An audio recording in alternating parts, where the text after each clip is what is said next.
মিটৰ দৰ্শকসকলৰ বাবে এই মুহূৰ্তত লৈ আহিছে এটা ডাঙৰ খবৰ জুবিন গাৰ্গৰ ন্যায় সন্দৰ্ভত ৰাজ্যৰ মুখ্যমন্ত্ৰী ডক্টৰ হিমন্ত বিশ্ব শৰ্মাই কৰিছে এটা ডাঙৰ মন্তব্য জুবিন গাৰ্গৰ ন্যায়ৰ ক্ষেত্ৰত 1% কম্প্ৰমাইজ কৰা নহব এটা শ্যাম কানু এটা সিদ্ধাৰ্থৰ বাবে এতিয়া অসমৰ কোটি কোটি জনতাৰ আবেগক অথলে যাবলৈ দিয়া নহব আৰু এই কথা ইতিমধ্যে নিশ্চিতি প্ৰদান কৰি ৰাজ্যৰ মুখ্যমন্ত্ৰীগৰাকীয়ে উল্লেখ কৰিছে যদিহে জুবিন গাৰ্গৰ হত্যাকাৰীক শাস্তি দিব নোৱাৰো তেনেহলে মুখ শাস্তি দিব বুলি ৰাজ্যৰ মুখ্যমন্ত্ৰীগৰাকীয়ে আজি কৰিছে মন্তব্য এটা ডাঙৰ খবৰ টাইম ইটৰ দৰ্শকসকলক এই মুহূৰ্তত জনাইছো জুবিন গাৰ্গৰ ন্যায়ৰ ক্ষেত্ৰত 1% কম্প্ৰমাইজ কৰা নহব জুবিন গাৰ্গে ন্যায় পাবই লাগিব জুবিন গাৰ্গৰ ন্যায়ৰ ক্ষেত্ৰত কোনো ধৰণৰ কম্প্ৰমাইজ ৰাজ্যৰ মুখ্যমন্ত্ৰীয়ে নকৰো বুলি কৰিছে মন্তব্য এটা শ্যাম কানু আৰু এটা সিদ্ধাৰ্থ শৰ্মাৰ বাবে অসমৰ 3 কোটি 60 লাখ মানুহৰ আবেগক অথলে যাবলৈ দিয়া নহব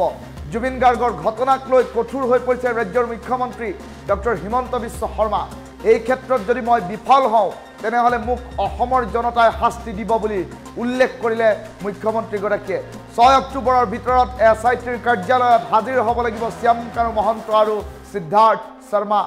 আৰু মই মোৰ লক্ষ্যত অটল হৈ আছো বুলি ৰাজ্যৰ মুখ্যমন্ত্ৰীগৰাকীয়ে কৰিলে গুৰুত্বপূৰ্ণ মন্তব্য আৰু মুখ্যমন্ত্ৰীৰ মন্তব্যৰ পাছতে বিপদ বাহিৰ শ্যাম কানু মহন্ত আৰু সিদ্ধাৰ্থ শৰ্মাৰ আৰু ডাঙৰ খবৰ এই মুহূৰ্তত টাইমিটৰ দৰ্শকসকলক জনাইছো কিয়নো জুবিন গাৰ্গৰ মৃত্যুক এতিয়া সহজভাৱে কোনেও মানি ল'ব পৰা নাই জুবিন গাৰ্গৰ মৃত্যুক এতিয়া ৰাজ্যবাসীয়ে কোনো কাৰণত সহজভাৱে মানি ল'ব পৰা নাই আৰু জুবিন গাৰ্গৰ মৃত্যুৰ ন্যায়িক তদন্ত বিচাৰি এতিয়া বিভিন্ন সময়ত প্ৰতিবাদমুখৰ পৰিস্থিতি অব্যাহত আছে আৰু তেনে পৰিপ্ৰেক্ষিতত দেখিবলৈ পোৱা গ'ল আজিৰ দিনটোত ৰাজ্যৰ মুখ্যমন্ত্ৰী ডক্টৰ হিমন্ত বিশ্ব শৰ্মাই উল্লেখ কৰিছে এটা ডাঙৰ মন্তব্য উল্লেখ কৰি ৰাজ্যৰ মুখ্যমন্ত্ৰীগৰাকীয়ে এটা ডাঙৰ কথা ইতিমধ্যে উল্লেখ কৰি সুস্পষ্ট কৰি দিছে যে সিদ্ধাৰ্থ শৰ্মা শ্যাম কানু মহন্তই পাব লাগিব উচিত ফল আৰু এই কথা ৰাজ্যৰ মুখ্যমন্ত্ৰীগৰাকীয়ে উল্লেখ কৰি সুস্পষ্টকৈ কৈছে যে যদিহে শ্যাম কানু মহন্ত আৰু সিদ্ধাৰ্থক আৰু সমান্তৰালকৈ জুবিন গাৰ্গৰ হত্যাকাণ্ডৰ লগত জড়িত যিসকল লোক আছে সেই লোকসকলক যদি শাস্তি দিব নোৱাৰো তেনেহলে ৰাজ্যৰ জনতাই মুখ শাস্তি দিব বুলি ৰাজ্যৰ মুখ্যমন্ত্ৰীগৰাকীয়ে কৰিছে ডাঙৰ মন্তব্য ফেচবুক লাইভ যোগে জুবিন গাৰ্গৰ অনাকাংক্ষিত বিয়োগ সন্দৰ্ভত ৰাজ্যৰ মুখ্যমন্ত্ৰী ডক্টৰ হিমন্ত বিশ্ব শৰ্মাই কৰিছে ডাঙৰ মন্তব্য আৰু এই ঘটনা বহু দূৰলৈ শিপাবলৈ নিদিব বুলি ৰাজ্যৰ মুখ্যমন্ত্ৰীগৰাকীয়ে কৰিছে ডাঙৰ মন্তব্য এই ডাঙৰ মন্তব্যটো টাইম ইটৰ দৰ্শকসকলক শুনাই ল'বলৈ চেষ্টা কৰিছো আৰু তাৰ প্ৰাক মুহূৰ্তত আমি ৰাজ্যৰ মুখ্যমন্ত্ৰীগৰাকীয়ে ফেচবুক লাইভৰ জৰিয়তে আজি কি পইণ্ট উল্লেখ কৰিছে সেই সন্দৰ্ভত টাইম ইটৰ দৰ্শকসকলক আমি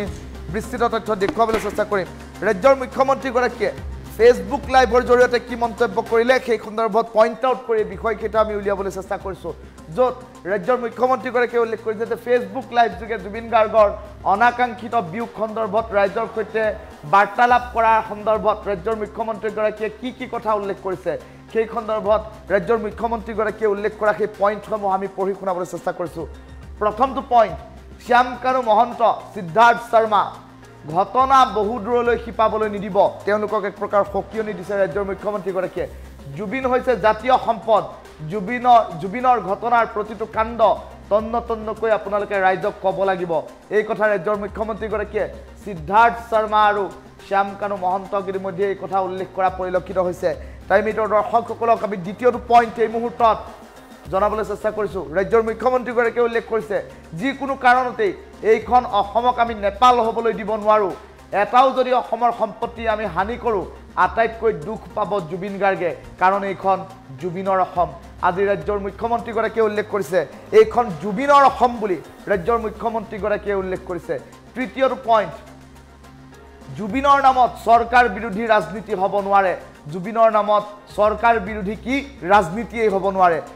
চতুৰ্থটো পইণ্ট এই মুহূৰ্তত জুবিনৰ ঘটনাত নাম সাঙুৰ খোৱা সকলৰ বিচাৰ নোহোৱাকৈ আমি সহজে তেওঁলোকক যাবলৈ নিদিওঁ মাত্ৰ ৰাইজে আইন হাতত তুলি নল'ব এয়া আমাৰ অনুৰোধ ৰাজ্যৰ মুখ্যমন্ত্ৰীগৰাকীয়ে আজিৰ দিনটোত সাংবাদিকৰ সন্মুখত অথবা ফেচবুক লাইভৰ জৰিয়তে এই কথা ৰাজ্যবাসীক অৱগত কৰিছে আৰু এটা পইণ্ট এই মুহূৰ্তত জনাইছো পলাতকসকল এতিয়া বিদেশলৈ পলাই যাব নোৱাৰিব যিসকল পলাতক শ্যাম কানু মহন্তই হওক অথবা সিদ্ধাৰ্থ শৰ্মাই হওক বিদেশলৈ পলাই যাব নোৱাৰিব কিয়নো শ্যাম কানু মহন্তৰ প্ৰতিটো account PAN card credit card সমান্তৰালকৈ পাছপোৰ্ট পৰ্যন্ত ফ্ৰিজ কৰিছোঁ যাতে তেওঁ বহু দিনলৈ বাহিৰত থাকিব নোৱাৰে এই কথা ইতিমধ্যে ৰাজ্যৰ মুখ্যমন্ত্ৰীগৰাকীয়ে উল্লেখ কৰিছে আন এটা গুৰুত্বপূৰ্ণ পইণ্ট সেয়া হৈছে উৰা বাতৰিত আপোনালোকে বিশ্বাস নকৰিব উৰা বাতৰিত বিশ্বাস নকৰিব চৰকাৰৰ ওপৰত বিশ্বাস ৰাখক আৰু আন এটা গুৰুত্বপূৰ্ণ পইণ্ট সেই পইণ্টটো এই মুহূৰ্তত পঢ়ি শুনাইছোঁ এই ঘটনাৰ নিৰপেক্ষ তদন্তৰ বাবে গুৱাহাটী উচ্চ ন্যায়ালয়ৰ মুখ্য ন্যায়াধীশক এজন সিটিং বিচাৰপতিৰে এখন জুডিচিয়েল কমিটি গঠন কৰাৰ বাবে পত্ৰ লিখিছোঁ ইয়াৰ দ্বাৰা কমিটিখনে তন্নতন্নকৈ ভুল ত্ৰুটিবোৰ চাব পাৰিব এই কথা ইতিমধ্যে ৰাজ্যৰ মুখ্যমন্ত্ৰীগৰাকীয়ে এইসমূহ পইণ্ট ইতিমধ্যে উল্লেখ কৰিছে এজন শ্যাম কানু এজন সিদ্ধাৰ্থৰ বাবে 3 কোটি জনতাৰ আবেগ অথলে যাব এই কথা হ'ব নোৱাৰে ৰাজ্যৰ মুখ্যমন্ত্ৰী ডক্টৰ হিমন্ত বিশ্ব শৰ্মাই ইতিমধ্যে এইসমূহ কথা আজিৰ দিনটোত উল্লেখ কৰিছে আৰু এইসমূহ কথাৰ বাবে এটা সম্প্ৰতি ৰাজ্যৰ জনতাই দেখিবলৈ পোৱা গৈছে সমগ্ৰ বিষয়টোক লৈ এতিয়া চৰ্চা আৰম্ভ কৰা পৰিলক্ষিত হৈছে আৰু তাৰ সমান্তৰালকৈ ৰাজ্যবাসীৰ জনতাই এই মৃত্যুক কিন্তু সহজভাৱে মানি নলয় ৰাজ্যবাসীৰ জনতাই এই মৃত্যুক সহজভাৱে মানি নলয় বুলি ইতিমধ্যে উত্থাপন কৰাৰ পাছত ৰাজ্যৰ মুখ্যমন্ত্ৰীগৰাকীয়ে উল্লেখ কৰিছে যে জুবিন গাৰ্গক যদি ন্যায় দিব নোৱাৰি জুবিন গাৰ্গক ন্যায় দিব নোৱাৰিলে ৰাজ্যৰ জনতাই আমাক ভোট নিদিব আৰু নিদিয়াটো স্বাভাৱিক এই কথা ৰাজ্যৰ মুখ্যমন্ত্ৰীগৰাকীয়ে উল্লেখ কৰিছে মুখ্যমন্ত্ৰী ডক্টৰ হিমন্ত বিশ্ব শৰ্মাৰ মন্তব্যটো এই মুহূৰ্তত প্ৰথমে শুনাই লৈছোঁ শ্যাম কানু মহন্ত সিদ্ধাৰ্থ শৰ্মা আৰু কেইবাজনকো আমি বহুত কথা সুধিব লাগিব আইনে আইনৰ ৰাস্তা ল'ব মই আজিৰ এই ফেচবুক লাইভৰ জৰিয়তে শ্যাম কানু মহন্ত আৰু সিদ্ধাৰ্থ শৰ্মাক ক'ব বিচাৰোঁ যে আপোনালোকে জনতাৰ ধৈৰ্যৰ সৈতে খেলিবৰ বাবে চেষ্টা নকৰিব 6 অক্টোবৰ তাৰিখে আমি আপোনালোকক অসমত বিচাৰিছোঁ আৰু আপোনালোকে ফেচবুক লাইভ কৰি বা একোখন পত্ৰ লিখি জনতা আৰু আইনৰ পৰা হাৰিব আপোনালোকে নোৱাৰিব আপোনালোকে যদি সঁচাকৈ আপোনালোক নিৰ্দোষী সাহসেৰে আহক CIDৰ কাৰ্যালয়লৈ আহক আপোনালোকে নিজৰ কথা কওক আৰু যদি আপোনালোকে কথা ক'ব CIDক নোখোজে আদালতৰ ওচৰত গৈ কওক কিন্তু ৰাইজৰ ক্ষোভৰ সৈতে যি ক্ষোভ এতিয়া অগণিত পৰিণত হৈছে ক্ষোভৰ সৈতে আপোনালোকে খেলা নকৰিব মই অসমৰ মুখ্যমন্ত্ৰী হিচাপে আপোনালোকক স্পষ্ট সকিয়নি দিব খুজিছোঁ যে অহা 6 অক্টোবৰৰ তাৰিখৰ দিনা আপোনালোকে নিশ্চিতভাৱে গুৱাহাটীলৈ আহি আপোনালোকে আপোনালোকৰ মন্তব্য আপোনালোকৰ বক্তব্য আগবঢ়াওক আইনে আইনৰ মাজেৰে গতি কৰিব আৰু যে জুবিনৰ ঘটনাৰ সৈতে জড়িত সকলো কেইগৰাকী ব্যক্তিক আইনৰ সন্মুখলৈ অনাৰ দায়িত্ব অসমৰ মুখ্যমন্ত্ৰী হিচাপে মোৰ আৰু সেই দায়িত্ব মই কৰ্তব্য নিষ্ঠাৰে সৈতে পালন কৰিম দায়বদ্ধতাৰে সৈতে মই পালন কৰিম আগতেও বহু এনেকুৱা ঘটনা হৈছে আসামী কেতিয়াবা 2টা দিন পলাই থাকে কিন্তু আইনৰ হাত বহু দীঘল আইনৰ ধৈৰ্য আছে আৰু আইনে কেনেকৈ আগবাঢ়িব লাগে তাৰ বিষয়ে আইনে জানে আৰু আইনে কাকো ৰেহাই নিদিয়ে কৰিব এইখন চৰকাৰে শ্যাম কানু মহন্ত সিদ্ধাৰ্থ শৰ্মাৰ দৰে ব্যক্তিৰ ওচৰত শিৰ নত কৰিব এইখন চৰকাৰে অসমৰ ৰাইজৰ ওচৰত শিৰ নত কৰিব সিদ্ধাৰ্থ শৰ্মা আৰু শ্যাম কানু মহন্তৰ ওচৰত শিৰ নত নকৰে আৰু সেইবাবে মই সিদ্ধাৰ্থ শৰ্মা আৰু শ্যাম কানু মহন্তক কম যে ঘটনা প্ৰবাহ বহু দূৰলৈ যাব নিদিব আইনৰ কোনোবাই যদি ভাবিব পাৰে যে আমি আদালতত যাম এন্টিসিপেটৰী বেইল লম ইন্টাৰিম বেইল লম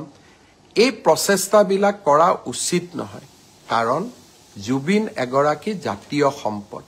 জুবিনৰ হত্যাৰ প্ৰতিটো মুহূৰ্তৰ ঘটনা তন্ন তন্ন কৰি ৰাইজৰ আগত আপোনালোকে ক'ব লাগিব আৰু মই ভাবো এই কাম আপোনালোকে কৰিব আৰু আপোনালোক শ্যামকানু মহন্ত সিদ্ধাৰ্থ শৰ্মাৰ বিৰুদ্ধে আমি লুকআউট নটিচ ইস্যু কৰিছো অৰ্থাৎ তেওঁলোক এতিয়া বিদেশলৈ পলাই যাব নোৱাৰে শ্যামকানু মহন্তৰ প্ৰত্যেকটো একাউণ্ট পেন কাৰ্ড তেওঁৰ ক্ৰেডিট কাৰ্ড আমি সকলো ফ্ৰিজ কৰিছো যাতে তেওঁ বহু দিনলৈ বাহিৰত থাকিব নোৱাৰে আৰু 6 অক্টোবৰৰ দিনাখন লৈকে যদি সিদ্ধাৰ্থ শৰ্মা আৰু শ্যামকানু মহন্ত নাহে অসম পুলিচে আপ্ৰাণ প্ৰচেষ্টা কৰিব তেওঁলোক য'তেই আছে তাৰ পৰা আমি উভতাই অসম ভূমিলৈ লৈ অহাৰ শ্যামকানু মহন্ত সিদ্ধাৰ্থ শৰ্মা আৰু কেইবাজনকো আমি বহুত কথা সুধিব লাগিব আইনে আইনৰ ৰাস্তা ল'ব মই আজিৰ এই ফেচবুক লাইভৰ জৰিয়তে শ্যামকানু মহন্ত আৰু সিদ্ধাৰ্থ শৰ্মাক ক'ব বিচাৰো যে আপোনালোকে জনতাৰ